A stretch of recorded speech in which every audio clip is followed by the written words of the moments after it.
evening a little bit different in that we have a 4-minute videotape that we think will begin to set the stage for tonight's lecture. To start that this evening, I'd like to introduce Harold Rominger.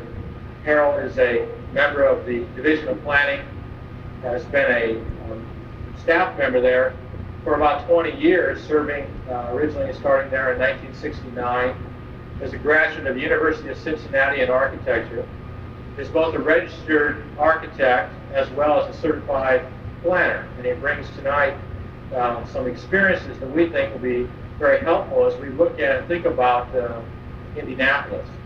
Many of you, if you've been in Indiana for a period of time or have watched the progress of Indianapolis, know it is in many ways considered the crown jewel in terms of in Indiana. A great deal of development that has occurred there and has been part of what's happening. We're going to talk about this evening two plans that have been particularly important in this development is the 1980 to the year 2000 Regional Center Plan, which Harold was instrumental in working with. The second one is the update to that, which began in 1990.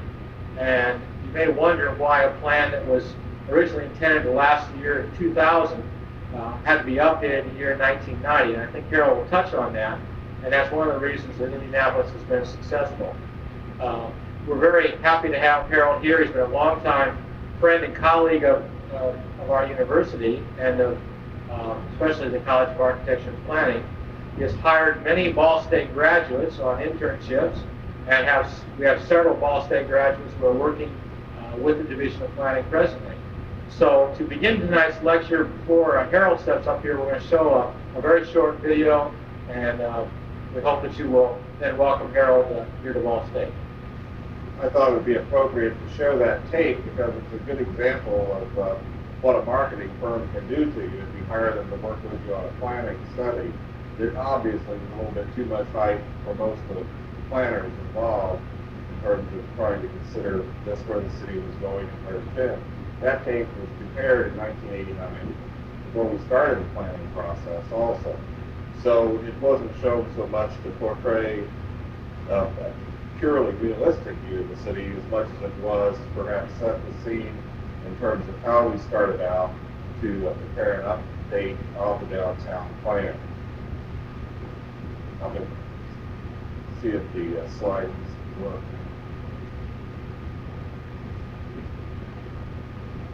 They do.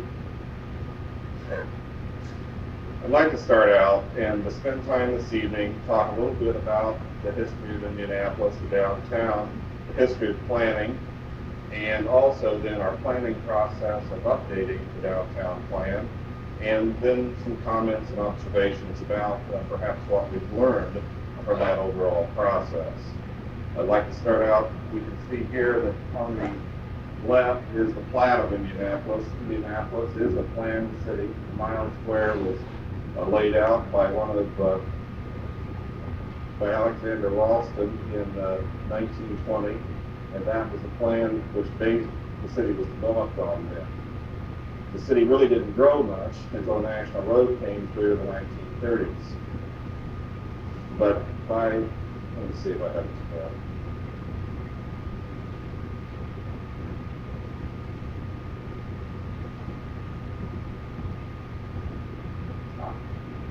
Okay. I think I know which is 1 and 2 now. The scene on the right, though, is downtown Indianapolis in 1891. By this time, the city had grown to 105,000 in population. And we can see examples of what a lack of sign control can do to your downtown in that particular view. This perhaps the most chaotic scene, but it's also the scene, I think, that we sometimes look back to when we're trying to envision what we want our downtown to look like. Because we do want, and we like to see some of the same kind of activity, concentration of commercial going on in our downtown areas. Indianapolis continued to grow. By the year 1910, Indianapolis was an immigrant city. We had a third of our population were first-born or foreign-born immigrants.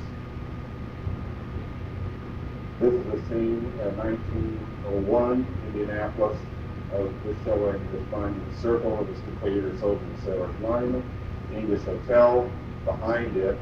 It's interesting that that particular site has been now upgraded with a building that is somewhat reminiscent of the old English Hotel building. This is University Park and World War Memorial Plaza. This was perhaps the first urban renewal project in Indianapolis.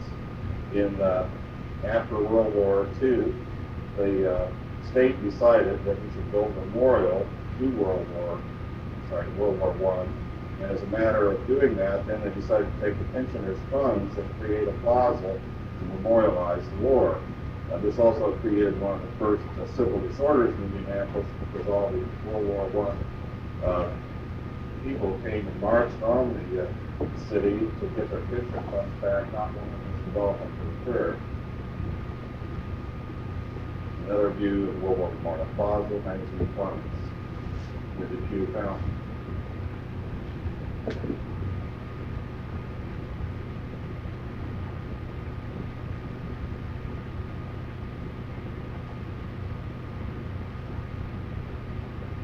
The area that we plan for in the downtown is an area of 5.4 square miles now, not just a mile square, which is the area inside the Interloop Freeway, goes to the west of Washington Street, the Belt Railroad area. The plan you see on the right now is the 1970s land use plan that was one of the first downtown plans to include this entire inner belt area as part of its planning activity. As we look at that plan, the areas on the west side of the downtown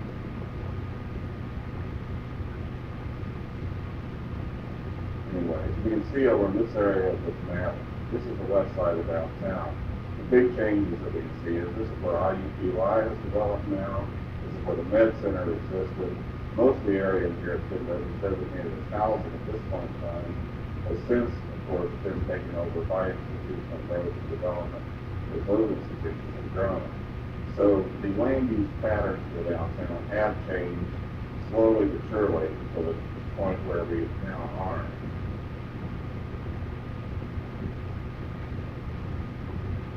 One of the very early plans that we have for downtown dealt with circulation. The downtown area is very dense, very concentrated, and part of that is due to the fact that we have developed buffer area development to the west, to the east of downtown, and we've concentrated our primary arterial streets to serve that downtown area, and the development of parking and the like to support has occurred much of this plan in the early plans. In 1980, the regional center plan was prepared again, which we saw alluded to in the video that we looked at. And in this plan, we can see that the area on the west side of downtown is grown where there's more open space proposed, more public institutional uses, not a significant overall land use pattern occurring.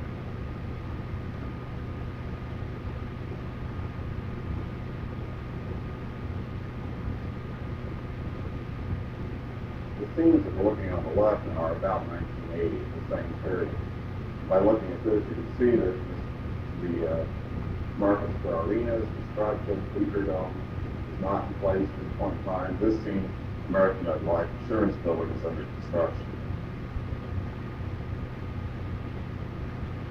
But the big reason that we continue to plan for downtown is that these are other scenes from the 1980 plan. Is that from the period 1980 to 1990, there was a major amount of change in downtown. I'd like to run through some of those projects and just show some of the development that has occurred.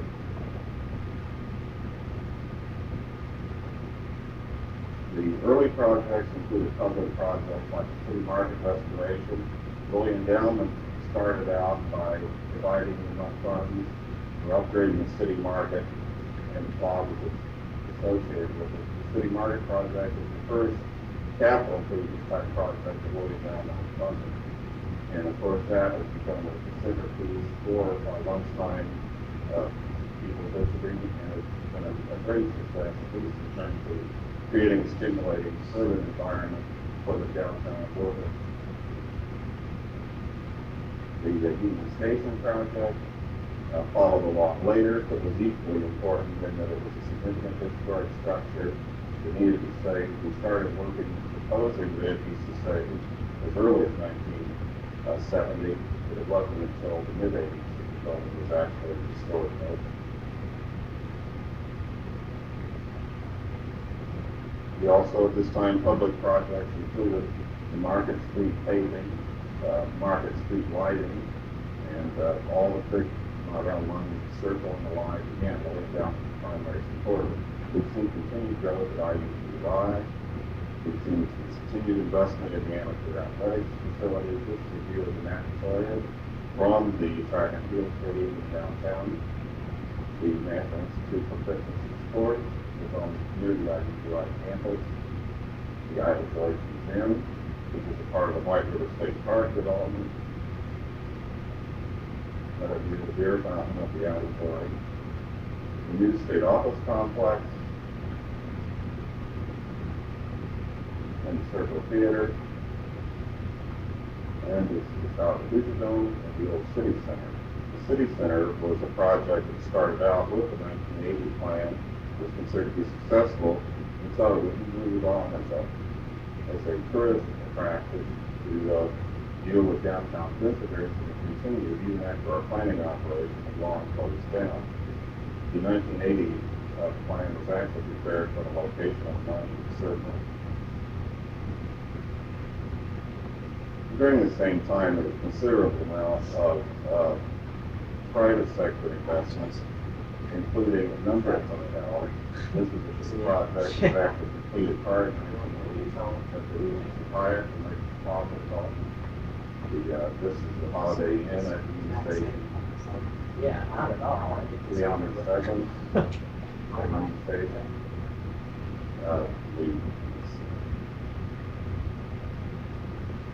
This is the view of the Western Hotel, the Capitol Commons area. The hotel at IUPUI, University Place Hotel. I don't think I can pull that down quite as long as I can.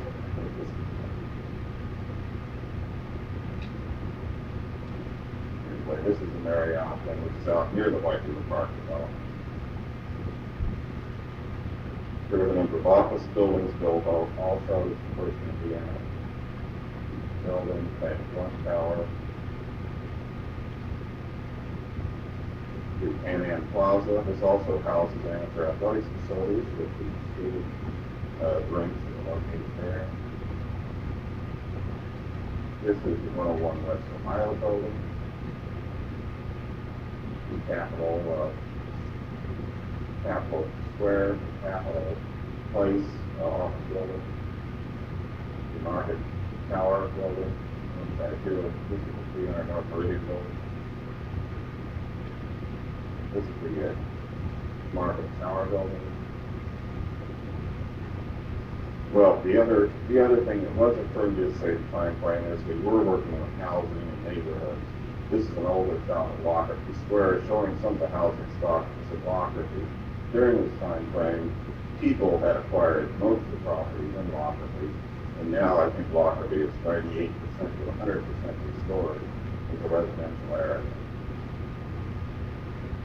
This is the Lockerbie Marketplace, which is where supermarkets redevelopment began to serve the residential areas on the side of downtown. The newly restored Lockfield Gardens, and the project next to it is a new residential area, of course, near IUPUI. Here are some shots that actually indicate this is the canal as it looked in the mid-60s, looking north from the state office building. And you can see the character of the area, primarily unlandscaped surface parking lots and a couple of industrial type buildings. This is another view of the same area looking south, back toward the Capitol building. Now, this has been one of the more important urban renewal projects that's taken place because it was also set the scene for additional development. There's still sites available and the potential, I think, to build a really dynamic residential environment along the canal. This is a view of the Vermont Street Bridge crossing along the canal. It's a view back toward the core of the city from the same location.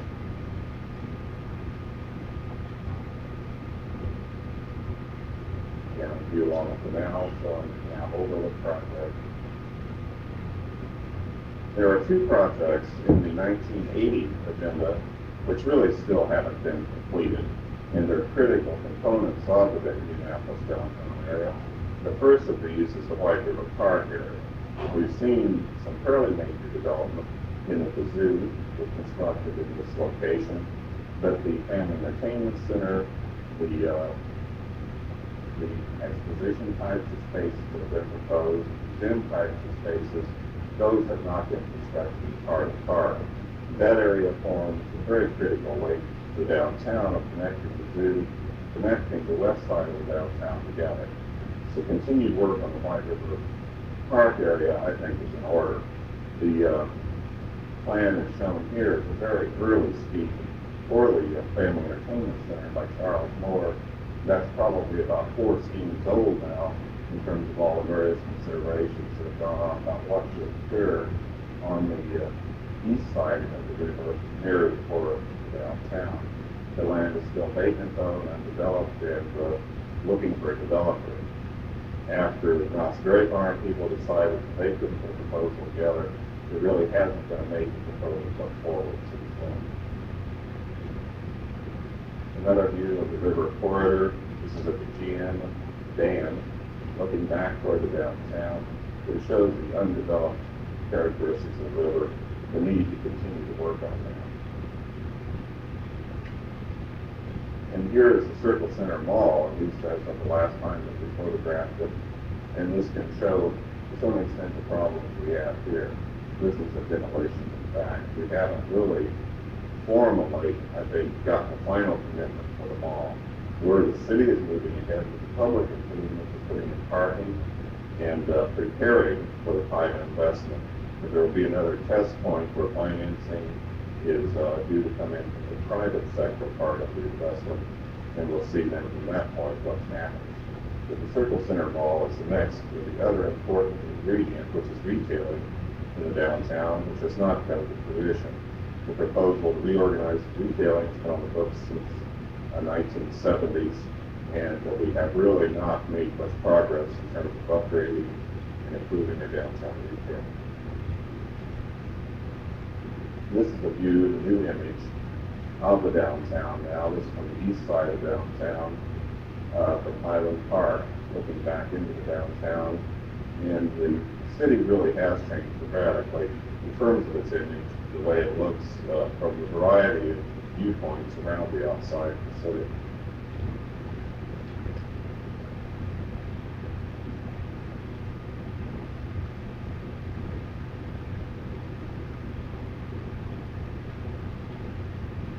This brings us up to the point to the present. And this point, in 1989 actually, it was decided that because of all this change, of all the different things that occurred in downtown, and to some extent a changing constituency, there were new people involved in downtown. There were more developers, there were more people who had put investments in and the like, who had not participated in the preparation of the 1980 plan. So it was decided that we needed to update that plan. And so we started out on the 1990 plan. The agency that we worked with decided that we should call it the Indianapolis Downtown Future Space 2010 study, which almost everyone immediately forgot as a part of the name. And we still call it the Regional Center Plan, which is much easier for us because it denotes the downtown, the area we studied in the past.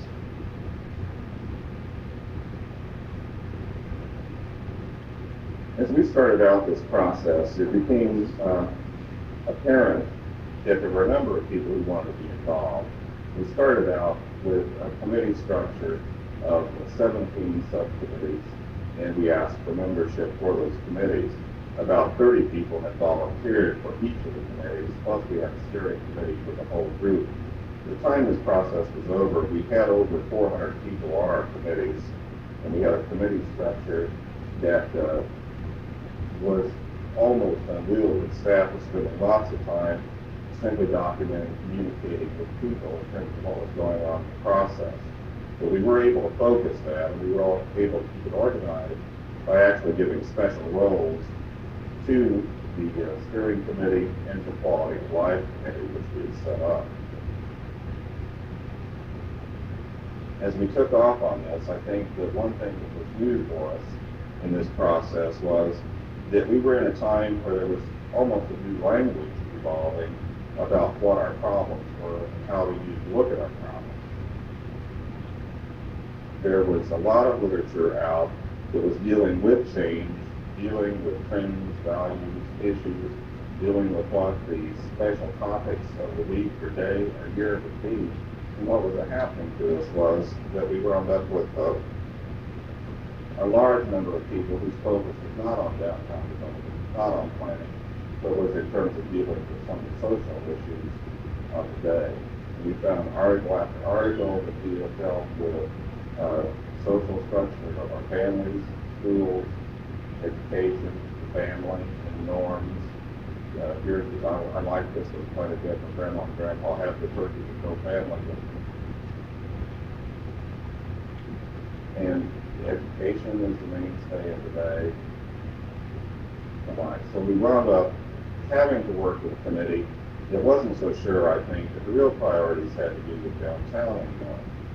We started out thinking about just what our values should be, and the Quality of Life Committee decided that the one track that made the most sense to follow, perhaps, was for us to make an early statement at the beginning of the planning process that dealt with our values. So we developed these set of values on the right that deal with 4 social values, 1 physical development value, 1 economic development value, and that set of values that was given to each of the subcommittees as they did their work to guide the kinds of things that they would come up with as a part of the normal decision-making and planning process. As we went through the planning process, we actually followed it along on 4 different significant tracks.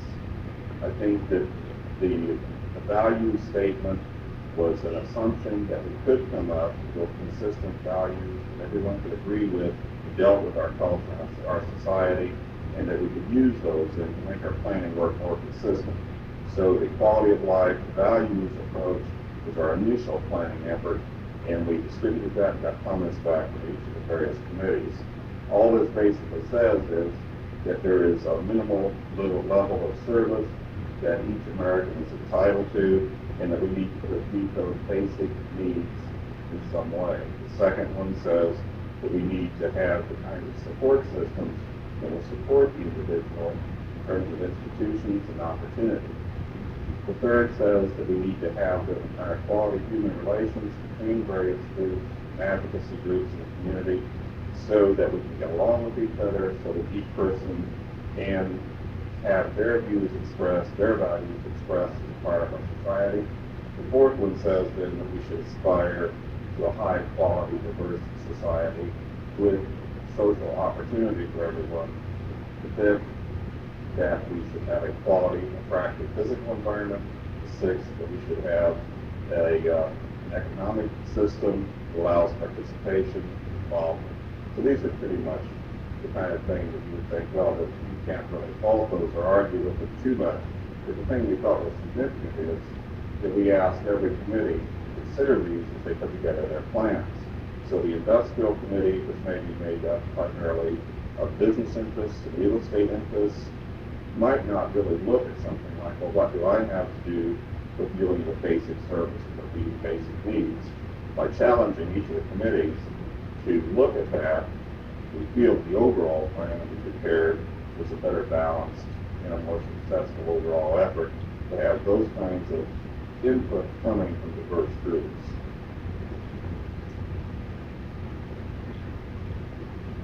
The next planning track that we were on, the second one actually, dealt with the more traditional planning process of going through a matter of setting up goals, objectives, doing data analysis, evaluating alternatives, and coming up with final projects and program recommendations. As a part of this process, we hired an economic consultant, Emerson George, to come up with an economic case study and forecast for downtown development. As we got into this, we looked at what appeared to be a fairly positive employment forecast, although the growth was relatively slow.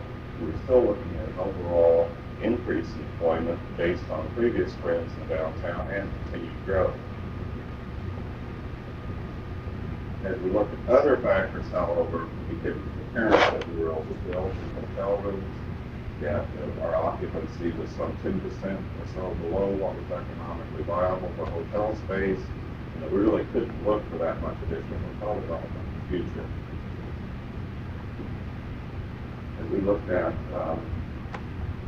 office space occupancy, the story was even more difficult. We were running 20% or so vacancy rate in our office space and office buildings. We would probably take 5 to 6 years of additional absorption and growth before we could expect existing office stock to be built up. Some of this was good news because we were basically had gotten to a point where we couldn't really expect significant growth in those areas anyway because of the financing end of it that was creating a problem. I want to point out too, this time we're at a point in the process where we do not have a final report. We have basically, most of our drawings are on computer and not at the printer yet. We're in the process of getting it done. So the slides that you're looking at this evening are very uneven because some of them are actually directly off the computer that is taken off the screen, and others are taken off of reports or things that we've done of that nature. So hopefully this will equal out. We are in the process of putting together the information for the printer.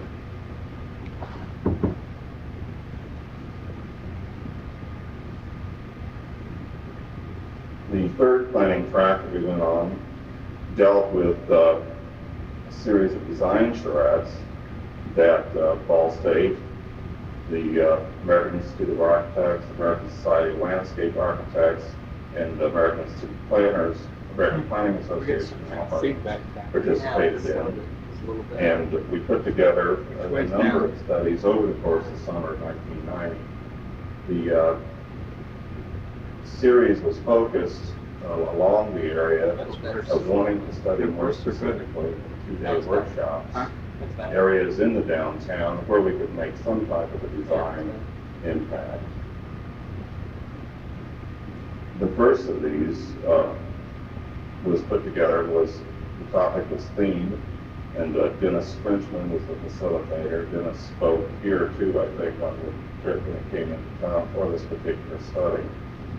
And the idea was that we would evaluate what Indianapolis is. Indianapolis is a place that has been named many negative things over the years and very seldom many positive types of things. Dennis Frenchman came in, his area, of course, is cultural tourism.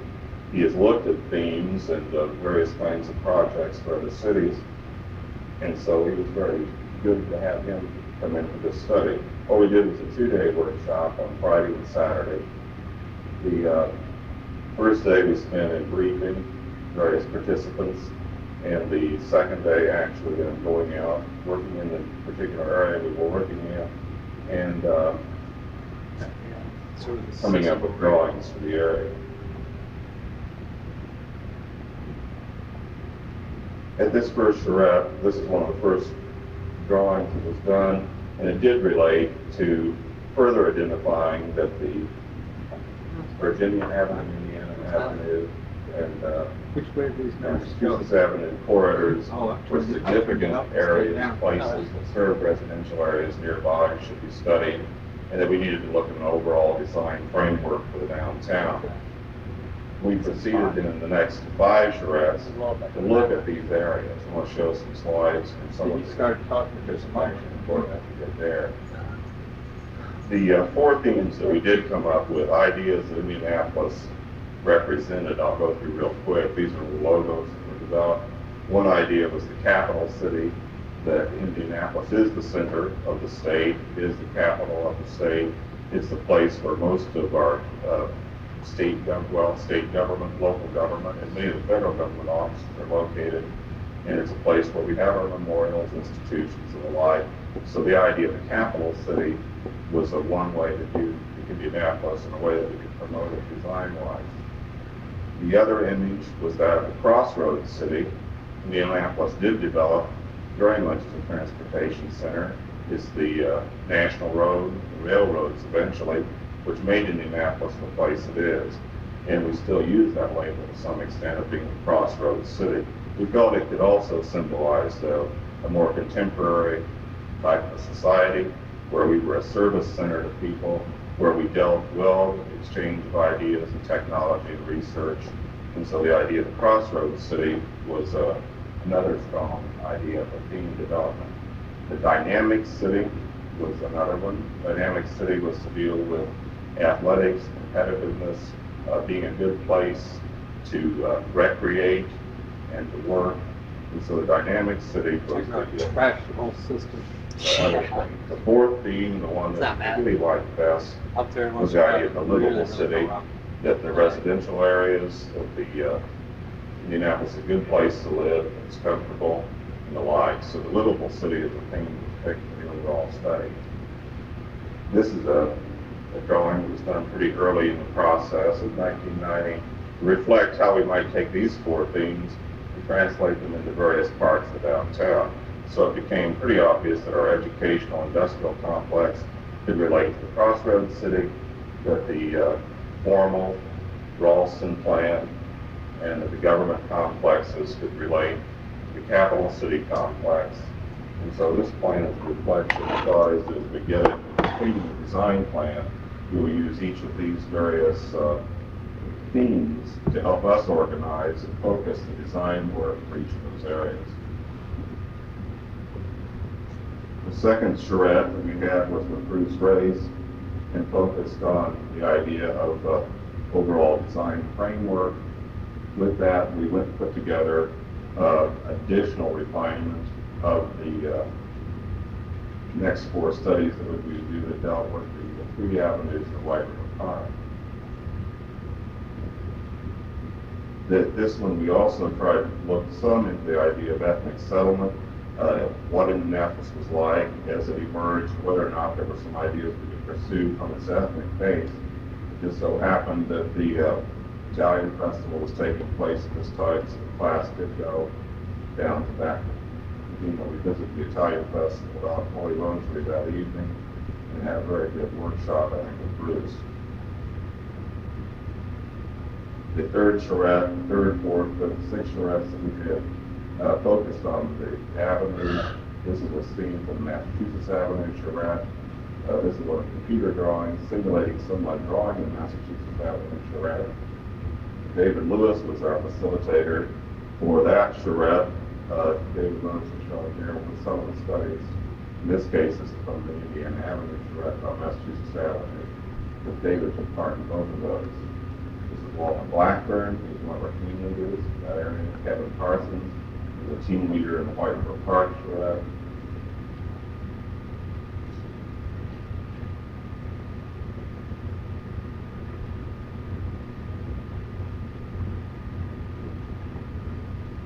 This is Val Williamson. We actually, in each case, had three team leaders in each of our charrettes. We picked a person who was an architect, a person who was a planner, a landscape architect, and a person who was community-based. Each of those people then took other people and worked on goals and objectives in a particular area, and that seemed to work very well. The final product, I have some graphics, some of the things that we're now working on in terms of completing the overall study. Everybody stop. You feedback or not? Back this way? Okay. Okay.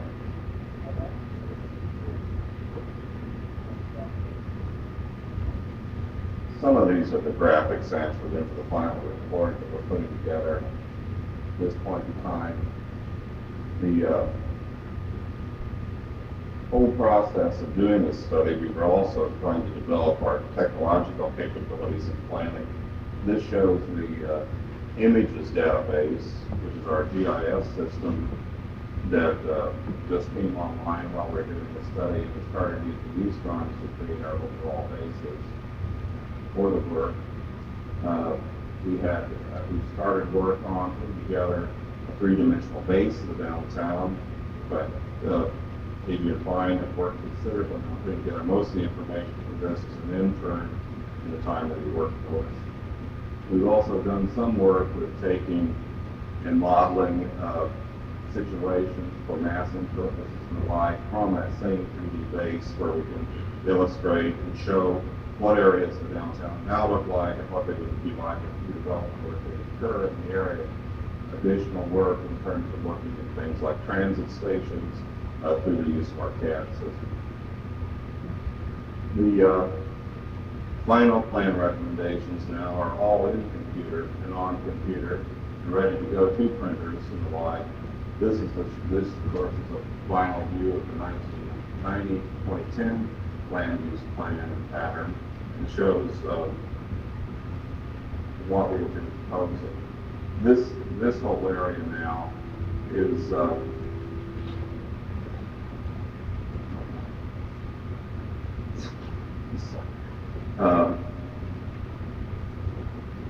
this whole plan at this point in time does show some significant changes. The areas down here, this is where Lilly Company is located, and the new corporate center.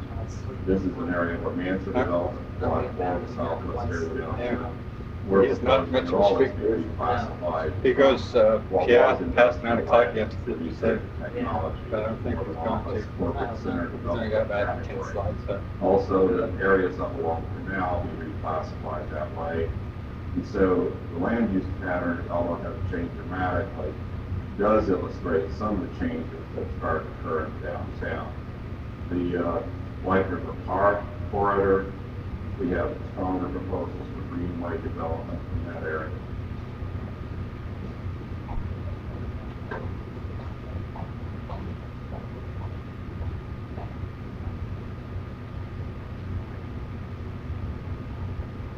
This is a view of the Parkway plan, the Parkway system for the downtown area. Illustrate again White River Park corridor, the downtown park network of using the secondary type arterial streets as greenways to the downtown. Another close-up view of that area. This is just a view that's showing how we're illustrating the walkway system in the downtown. This is a study of parking. And this is a housing, showing housing patterns for housing development in downtown. Why? The whole process of putting the plan together was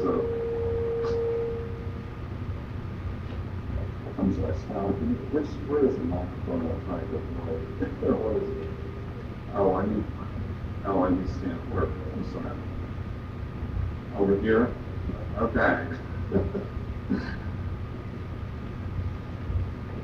As a matter of putting the plan together, I think that the final step that we went through was working with our steering committee. The steering committee was a group who hadn't really worked with us hands-on during the planning process, and it was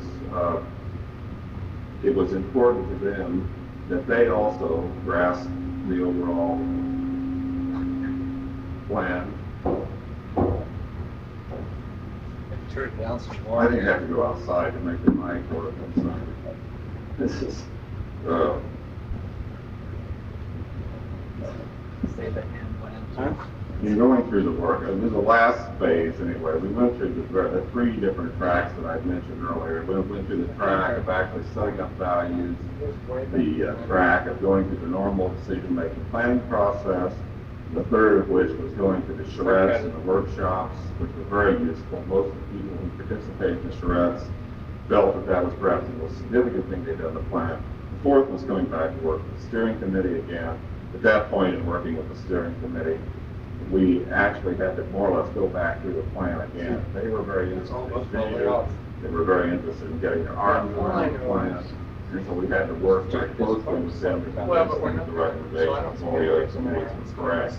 The one thing that I think we came up with during this process was that it was important that people have good, comfortable perceptions of what their values were as they work on a plan of this nature. Kevin Lynch, in his last Good City Forum, basically had come up with 6 different ways of giving cities. And we were pretty much at an impasse with our steering committee until we got to the point where we could talk to them that people actually do understand cities as different. They actually think it's time.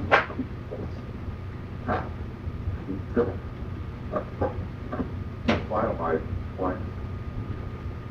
I knew I was going to touch that one.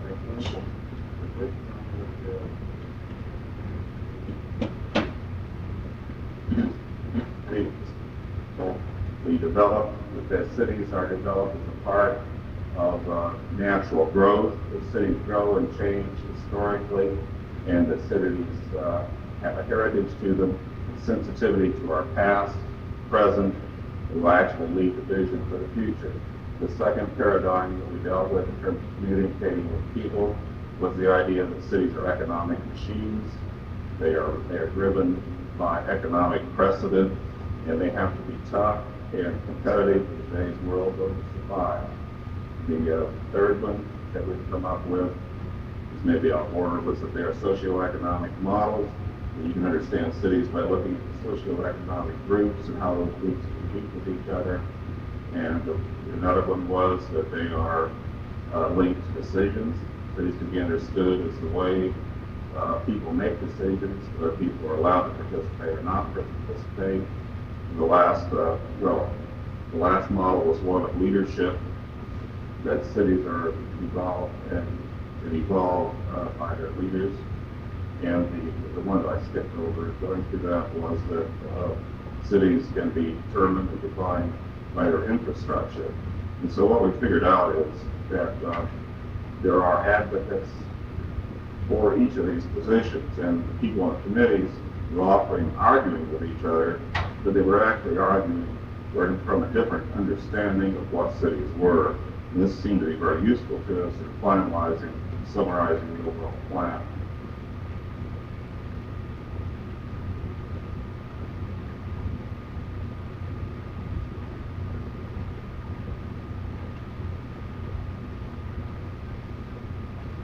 I think overall, and in working through the plan with the number of people we did, we have built a good constituency. We're continuing and implementing the plan. The overall implementation calls for the additional investment of about $1.8 billion in the downtown area in order to complete out the agendas that the various committees have come up with. The primary agenda items are development of neighborhoods and linkages, the improvement of the social service delivery system, the improvement of arts and the integration of arts in the development of downtown, development of a research and technology base, completion of Circle Center Mall, and completion of the White River State Park project. Those are the primary 6 agendas that we have proposed in the overall plan. We also call for additional office space by the year 2010 in the amount of 8 million square feet, an increase by 47,000 jobs in the downtown area, and the increase in population from 12,000 to 32,000 people. So I think that actually the base that we have put together, in spite of the presentation this evening, is going to be a solid base for completion of the agenda that has been started so well in the downtown. That the work that was really started in 1970 with Renewal has continued Almost on forgot. to this point in time is incomplete, and the proposal here is to complete that agenda. About $600 million out of the propose new projects in I downtown think. are in support neighborhoods I think. and linkages to develop a residential base. So the theme that we chose to organize the overall plan is being continued on into the implementation stages, and we do have committees that are continuing to work on the downtown area. So I think with that, I finished up. If there are questions, we could answer some questions at this point.